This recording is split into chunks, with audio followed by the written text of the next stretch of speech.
Saludos, el día de hoy voy a hablarles sobre la religión, el budismo, y voy a iniciar hablándoles sobre el principal fundador histórico de esta. El fundador histórico del budismo nació en la pequeña república Chakya, que era parte del reino Kosala de la India antigua y que ahora hace parte de Nepal. Siddhartha Gautama habría nacido en el siglo VI a.C. en el seno de una familia principesca del clan Chakya, cuyo territorio es ahora la frontera entre India y Nepal.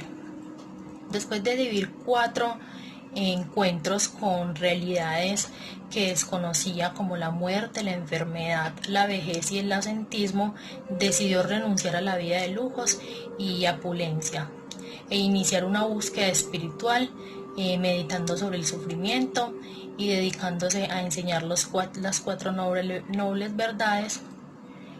Estas constituyen el fundamento del budismo y son: a continuación les voy a mencionar entonces las 4 nobles verdades, que son: la vida incluye el sufrimiento, el origen del sufrimiento es el deseo, el sufrimiento puede extinguirse cuando se extingue su causa, y el noble camino es el método para extinguir el sufrimiento.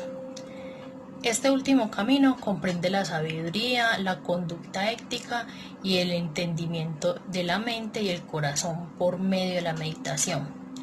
Para recorrer este camino, los budistas se apoyan en un noble camino óctuple, que son la comprensión correcta, el pensamiento correcto, la palabra correcta, la acción correcta, el modo de vida correcta, el esfuerzo correcto, la atención correcta y la meditación correcta. Siguiendo el noble camino se llegaría al nirvana.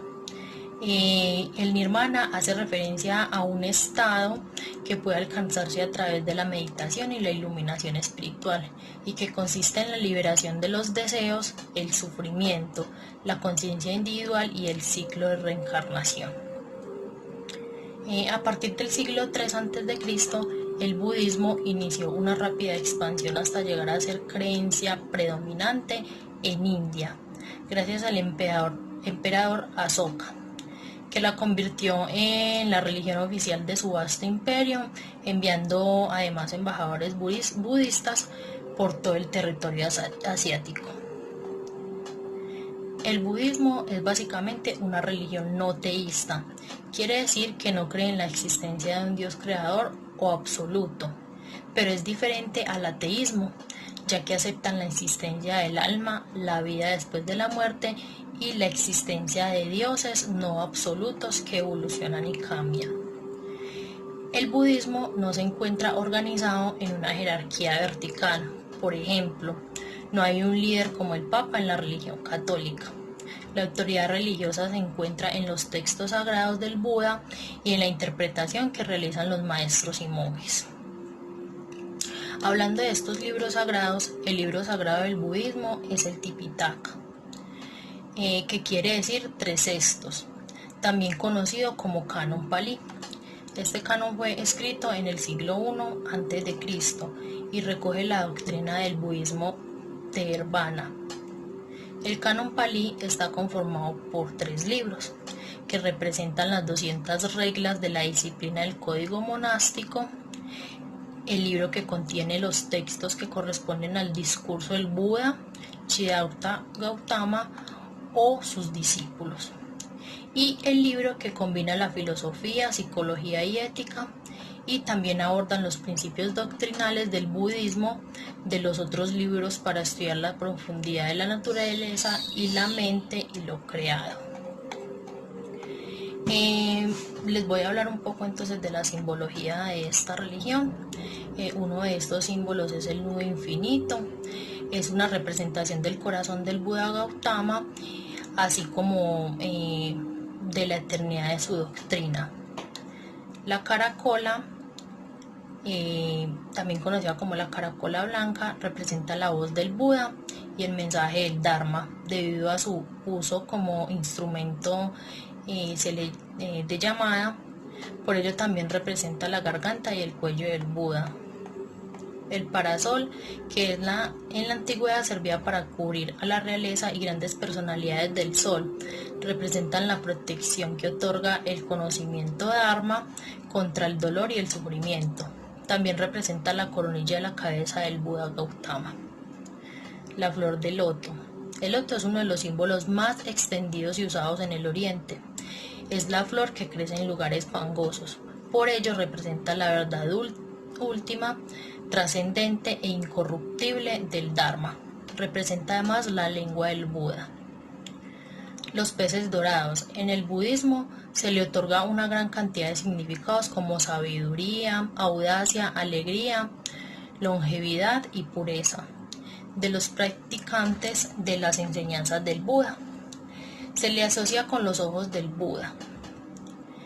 El jarrón precioso se encuentra relacionado con el símbolo de la abundancia material y la liberación. Por ello, el budismo lo ha asociado al tesoro que representa la totalidad de la enseñanza del Buda. Asimismo, se encuentra asociado al cuello del Buda por ser de donde emanaron sus palabras. Por último, en estos símbolos se encuentra la rueda del Dharma, que es asociada a la idea del avance y la evolución. A los 8 rayos se le ve como representación del noble camino óctuple, como se los mencionaba anteriormente. Asimismo, se le identifica con la palma de la mano del Buda, ya que con ella puso en movimiento la doctrina. Hablando de otros aspectos de esta religión, podemos tocar también los aspectos sociales. El budismo es la 4ª religión más importante del mundo, con más de 500 millones de adeptos, o el 7% de la población mundial. La estimación sobre el número del budismo en el mundo varía significativamente, entre los 169 millones y los 230 millones de seguidores. Los países donde se practica el budismo o donde se encuentra esta religión son Birmania, Bután, Camboya, China, Corea del Sur, Japón, Mongolia, Laos, Singapur, Sri Lanka, Tailandia, Taiwán y Vietnam. Otro aspecto que también es muy importante mencionar es el aspecto económico. La economía tradicional del budismo cree que más que menos es más. El trabajo y el dinero son una parte de la vida. Existen otras cosas que involucran como la esencia, darle prioridad a lo que realmente es importante y a las personas. El budismo es el camino de no extenderse, el camino medio en términos del dinero y los bienes. Esto implica tomar lo suficiente. Un modelo de economía budista estaría enfocado en cultivar prosperidad compartida, es decir, su sostenibilidad, pero con un marco espiritual. Una vida con sentido y propósitos menos egocéntricos. Generar bienestar, y el bienestar, de acuerdo con los especialistas, también genera riqueza. Y en los aspectos económicos, el budismo lleva más de 2500 años en Asia, pero su relación con la política de los países en los que está presente difiere mucho en unos a otros. Mientras que en lugares como Birmania los budistas dominan la agenda política, en Japón o en Singapur son prácticamente irrelevantes. En otros países como India o China, esta religión es una herramienta política en manos del gobierno, y en la península de Indochina los regímenes sociales han conseguido someter el cuerpo monástico budístico, coartando cualquier aspecto irrelevante. Y bueno, para cerrar, como conclusión les voy a decir algunas de las características para resumir este tema y para resumir esta religión. Entonces, las características principales del budismo es que es una doctrina filosófica y espiritual. Esta religión es no teísta, representa un método de realización espiritual. Fue desarrollada a partir de la enseñanza de Siddhartha Gautama. No posee dogmas ni creencias, busca eliminar de la mente los sentimientos de insatisfacción, no tiene jerarquías como en otras religiones, y promueve la meditación para alcanzar la sabiduría. Y bueno, esto es todo en cuanto a la religión del budismo. Espero les haya gustado.